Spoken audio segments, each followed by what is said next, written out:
అందరికీ ఆహ్వానం. యేసు రక్షించును, యేసు స్వస్థపరచును.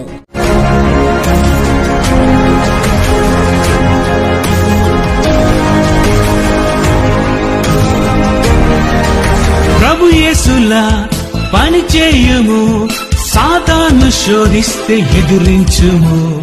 లోకాశలే కలిగించిన వాక్యానికే నీవు తలదించుము.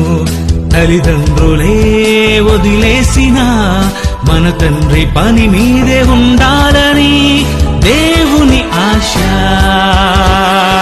నీవే కావాలని దేవుని ఆశ, తనకు పిల్లలు కావాలని ఆ తండ్రి పనిలోనే బ్రతుకంతా సాగాలని. హల్లెలూయా. ప్రియులారా, ఈరోజు మీకు ఏబు గారి గురించి, ఏబు గారి భార్య గురించి మీకు పరిచయం చేస్తాను. ఈ వాక్యాన్ని ఎన్నోసార్లు మనం చదువుకున్నాం, ఈ వాక్యాన్ని ఎన్నోసార్లు మనం విన్నాం, ఎంతోమంది దైవజనులు చెప్పారు. కానీ ఈరోజు పరిశుద్ధాత్మ దేవుడు సూటుగా స్పష్టంగా మనతో మాట్లాడుతున్నాడు.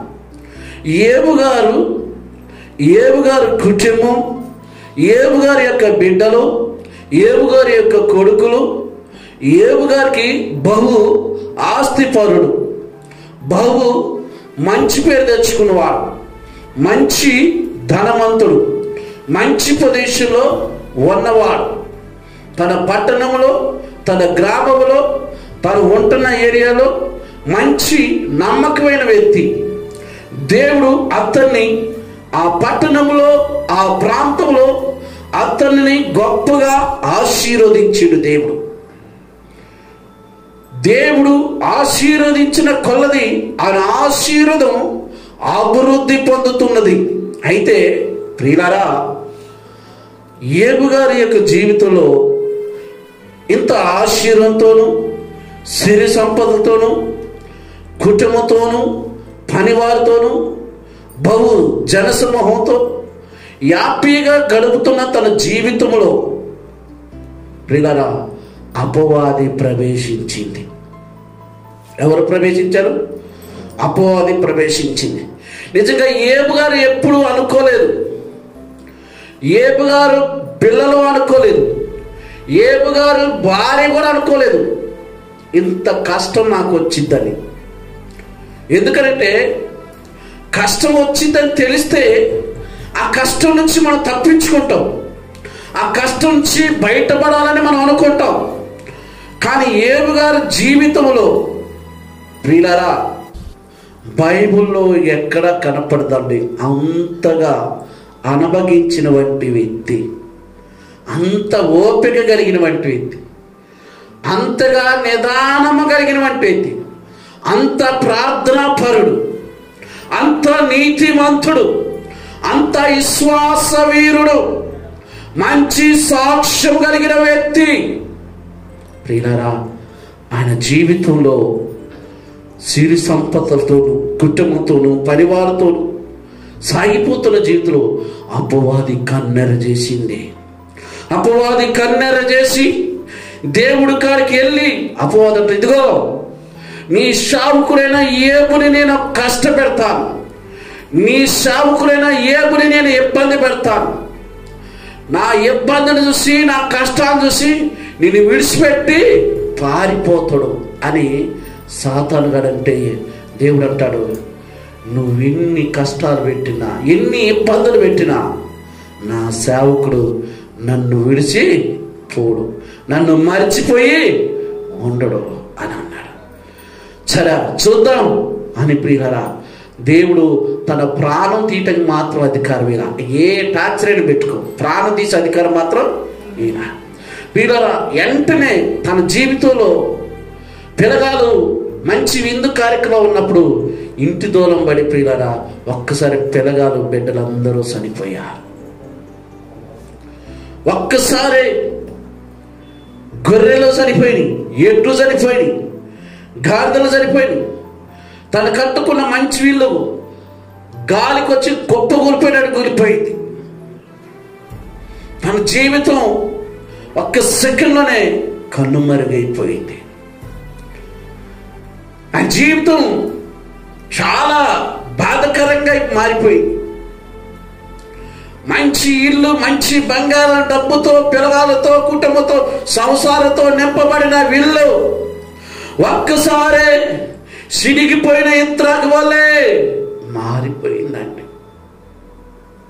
ఇలారా ఇంత చేసినా కానీ ఏబు మాత్రం దేవుణ్ణి మాత్రం దూషించలేదు, దేవుణ్ణి మాత్రము మర్చిపోలేదు. ఒక పక్కేమో కొడుకులు బిడ్డలు చనిపోయారు, ఒక పక్కేమో ఆస్తి అంతా నష్టం వచ్చేసింది, ఇల్లు కట్టుకున్న ఇల్లంతా కుప్పకూలిపోయింది. ఒక పక్కేమో తనకున్న బహు పరివారు కూడా అందరూ కూడా దూరం అయిపోయాడు. ఇప్పుడు ఒంటరిగా మిగిలిపోయాడు. తనతో పాటు తన భార్య మాత్రమే మిగిలిపోయింది. ఏబు ప్రియులారా, ఆకాశం అందున్న దేవుడు చూస్తున్నాడు ఏబుకెళ్ళి. ఇంత చేసినా కానీ ఏబు ఎందుకు దేవుని విడిచిపెట్టట్లేదు? ఏబు ఎందుకు ప్రార్థన మర్చిపోవట్లేదు? ఎందుకు ఏబు దేవుని దూషించట్లేదని అపవాది మళ్ళీ ఏం చేసింది తెలుసా? అరికాలం మొదలుకొని నిన్నెత్తి వరకు పురుకులు పొక్కులు పుట్టించిందని. ఏబు శరీరం మొత్తం పొక్కులతో నింపబడతాయి. అప్పటికప్పుడే ఆ మంటకు తట్టుకోలేక, ఆ బాధకు తట్టుకోలేక తల మీద బూడిద పూసుకొని ఒక చిల్ల పెంకు తీసుకొని గోక్కుంటున్నాడు. గోక్కుంటుంటే తను ఆలోచించవచ్చు, ఏంటి నా జీవితం సడన్గా ఇలా మారిపోయింది, ఏంటి నా లైఫ్ ఒక్కసారి రోడ్డు మీదకి వచ్చేసింది. తనలో తనే ఏడుస్తున్నారు, తనలో తనే బాధపడుతున్నారు. బహు పనివారు ఉండేది, మంచి ఆస్తి పరుండి, మంచి బంగ్లా, ఇరుగు పొరుగు వారికి మంచి మర్యాదలు సహాయం చేసేవాడు. ఒక్కసారి ఈ రోడ్డు మీదకి వచ్చే కల తన పెంకులతో ఈపు గోక్కుంటుంటే చుట్టూ జనమందరూ అతన్ని ఎగతాళి చేశారు. దేవుణ్ణి నమ్ముకున్నావు కదా, ఏమి సాధించావు? దేవుణ్ణి నమ్ముకున్నావు కదా, ఏమి సంపాదించావు? నీకు నష్టం వచ్చింది, నీకు కీడొచ్చింది, నీకు శ్రమ వచ్చింది. కన్న బిడ్డలే చనిపోయారు, కన్న కొడుకులే చనిపోయారు. నువ్వు ఎంత బాగా కట్టుకున్న గృహం కుప్పకూలిపోయింది, నీ ఆస్తి అంతా పాడైపోయింది. నీ గాడిదలు, నీ ఒంటెలు, నీ ఎట్లు, మేకలు, గొర్రెలు, జంతువులు అన్నీ నష్టపోయినాయి, నష్టం వచ్చేసింది, అన్నీ కాలిపోయినాయి, అన్నీ చనిపోయినాయి. ఒంటరిగా ఉన్నావు, సావరారని ఎంతమంది ఏబుగా నన్ను ఉన్నారు. ఎంతమంది అంటారు మాటలే ఉందండి, రూపాయి ఖర్చు లేదు, ఏ మాటని అంటారు. ఆ మాట ఇలువ తెలిసినోడు మాత్రం అన్నాడు, మాట ఇలువ లేనివాడు నిన్నేనంటాడు. నిజంగా అండి తన పరిస్థితి ఎలా ఉందంటే, రోడ్డు మీదకి వచ్చి బూడిద పూసుకొని పెంకుతో గోక్కుంటుంటే మరి భార్య ఏం చేయాలండి? ఏమండి పర్వాలేదులేండి, మనం అన్నీ చూసినాం, కష్టం చూసినాం, సుఖం చూసినాం, ఆస్తిని చూస్తున్నాం, ఆస్తి లేకుండా ఉన్నాం, మనం అన్నీ అనుభవించున్నాం, పర్వాలేదులేండి అని భార్య భర్తకి ఏం చెప్పాలి? ధైర్యం చెప్పాలి. భర్తను ఏం చేయాలి? ఓదార్చాలి. కానీ చేసుకున్న భార్య కూడా ఇక్కడ ఏముందో తెలుసా? ఇంకెందుకయ్యా నువ్వు బతుకుతున్నావు, దేవుణ్ణి దూషించి మరణించరాడు అన్నది. నిజంగండి భర్తగా తన బాధ ఎవరితో చెప్పుకుంటాడు? భార్యతోనే కదా. తన కష్టం ఎవరితో చెప్పుకుంటాడు? భార్యతోనే కదా. తన ఇబ్బందులు ఎవరితో చెప్పుకుంటాడు? భార్యతోనే కదా. తనకి ఎదురుతున్న ప్రతి కష్టాన్ని పంచుకునేది ఎవరు? భార్యే కదా. అదే భార్య భర్తని అర్థం చేసుకోలేకపోయింది. అదే భర్తని భార్య ఆలోచించలేక భార్య భర్తని ఏమంటుందంటే, ఇంకా నువ్వు దేవుని దూషించు, దేవుణ్ణి నువ్వు తిట్టి చచ్చిపో అంటుంది. ఇప్పుడు ఏబు గారి పరిస్థితి ఎలా ఉంది ఒకసారి ఆలోచన. గుండెలో పగిలిపోయింది. కానీ ఏబు గారు తన భార్యని ఒక్క మాట కూడా అన్నారు. నిజంగా ఈరోజు సమాజంలో, సొసైటీలో చూడండి, ఒక్కోసారి మనకి వచ్చే నష్టాలు కానీ, వచ్చే ఇబ్బందులు కానీ, వచ్చే అవమానాలు కానీ, వచ్చే రోగాలు కానీ, వచ్చే జబ్బులు బట్టి మనం ఎవరిని అంటామో వెంటనే దేవుణ్ణి అంటుంటాం. కానీ ప్రియులారా, మీకు ఒక విషయం తెలుసో తెలియదు, ఇలా ఏబు గారి జీవితంలో ప్రియులారా దేవుణ్ణి దూషించలేదు, భార్యని దూషించలేదు. ఏబు గారిని విమర్శించిన ఫ్రెండ్స్ని కూడా ఏబు గారు దూషించడం. ఈరోజు మనకి ఏదైనా నష్టం వస్తే ఎమ్మటినే దేవుని దూషిస్తాం, భర్తని దూషిస్తాం, భార్యని దూషిస్తాం. ఆలోచన చేయాలి. ఒకప్పుడు మంచిగా మనం భోజనం తినలేదా? ఒకప్పుడు మంచిగా మనం బట్టలు కట్టుకోలేదా? ఒకప్పుడు మంచిగా సుఖాన్ని అనుభవించలేదా? ఒకప్పుడు మంచిగా లగ్జరీగా బతకలేదా? ఈ చిన్న కష్టాలకి ఒకప్పుడు ఎవరికైనా అప్పు లేకుండా బతికినాం. ఇప్పుడు కొన్ని పరిస్థితులలో అప్పులేని, దానివల్ల విమర్శించుకోవటమేనా? ఒకప్పుడు మనం అలా బతికినాం, ఇలా బతికినాం. నువ్వు ఎలా బతికింది కాదు, ఎలా దేవుడి కాడ ఉంటుందే ముఖ్యం. ఈరోజు ప్రతి దాన్ని భూతత్వంలో పెట్టి దేవుణ్ణి విమర్శించేవారు, భార్యని విమర్శించేవారు, భర్తని విమర్శించేవారు, కోడని విమర్శించేవారు, కొడుకుని విమర్శించేవారు, అత్తని విమర్శించేవారు, మామని విమర్శించేవారు ఎంతమంది లేరు ఈ సమాజంలో? ఎంతమంది లేరు సంఘములో? అసలు నీ కష్టాలు వెనకే నీ ఆశీర్వాదం ఉన్నదన్న సంగతి తెలుసా ప్రియులారా? తెలియదు చాలా మందికి. కానీ ఏబు గారు అన్నారుగా, మూర్ఖురాలుగా మాట్లాడుతావు ఎందుకు? అన్నీ ఉన్నప్పుడు మనం అన్నీ అనుభవించను. ఇప్పుడు ఏమీ లేను కాబట్టి ఉన్నప్పుడు సంతోషపడాలి, లేనప్పుడు కూడా సంతోషపడాలి. ఏబు గారు ఇంకొక మాట అంటాడంటే, పాప భార్యకి మెదడు పనిచేయాల. ఆ మాట ఉంది. తల్లి గర్భంలో నుండి వచ్చినప్పుడు మనం ఏమీ తీసుకొని రాలేదు, పోయేటప్పుడు కూడా ఏమీ తీసుకుని పో. ఇవన్నీ యెహోవా ఇచ్చాడు, యెహోవా తీసుకున్నాడు. యెహోవా నామమునకు స్తుతి కలుగునుగా కానీ ప్రార్థన చేశాడు. చప్పట్లు కదా ప్రియులారా? ఈరోజు ఉందా విశ్వాసము?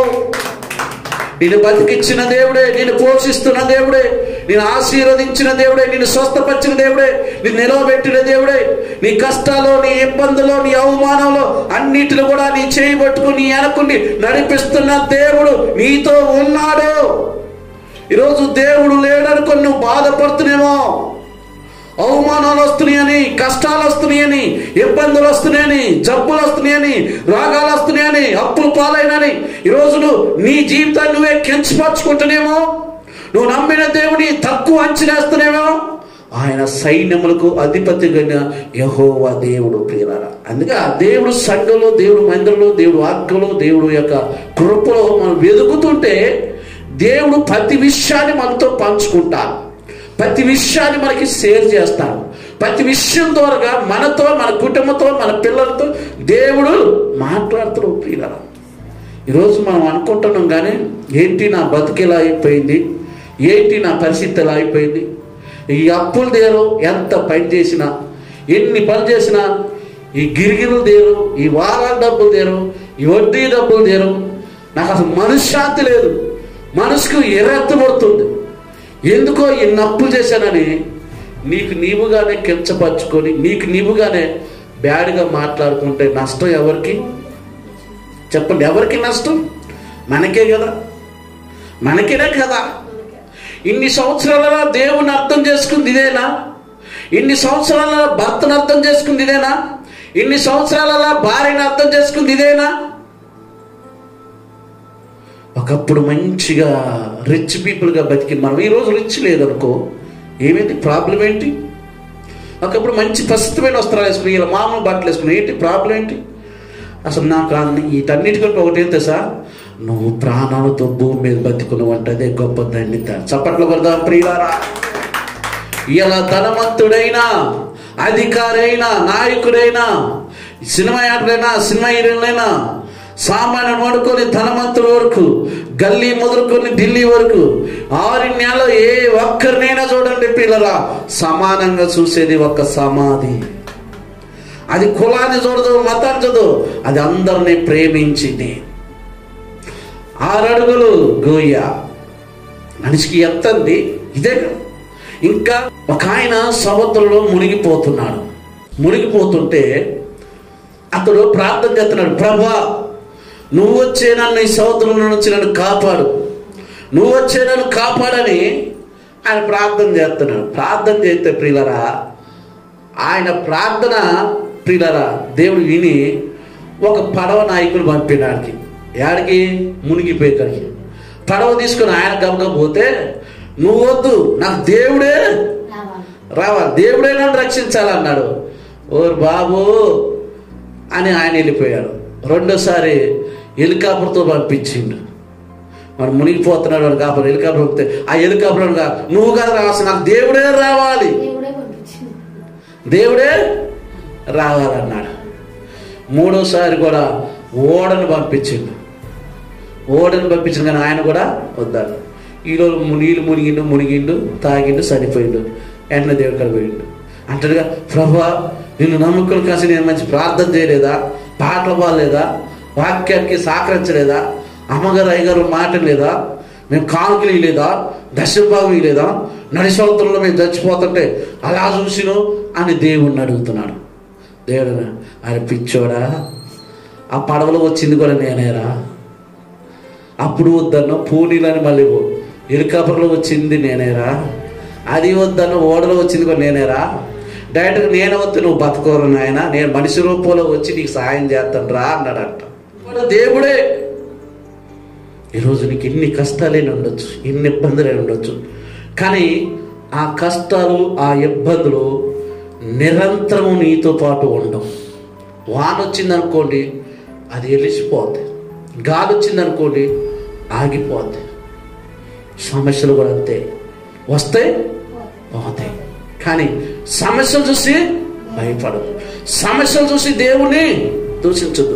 సమస్యలు చూసి ఈరోజు చాలా మంది మా ప్రార్థన అంటే పని కావట్లేదు, ప్రార్థన అంటే ఒళ్ళంతా నొప్పులే. ఏంటంట ఒళ్ళంతా నొప్పులే.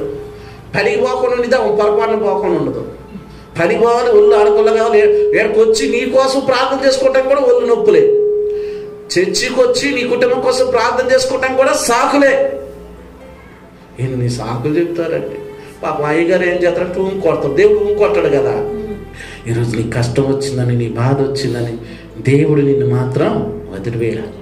ఆ రోజు ఏబు గారు కూడా వదిలివేయాల.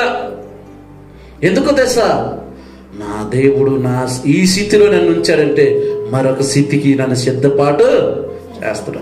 నిజంగా దేవుడి విషయంలో ఏబు గారండి ఖచ్చితంగా మరణించేంత వరకు కూడా దేవుడికి నమ్మకస్తుడిగా ఉన్నాడు. కాబట్టి ఆయన కట్ట ప్రియులరా, రెండోసారి అంటే దేవుడు ఫస్ట్ సారి ఆస్తి కంటే రెండోసారి ఆస్తి అంట డబల్ అయిందంట.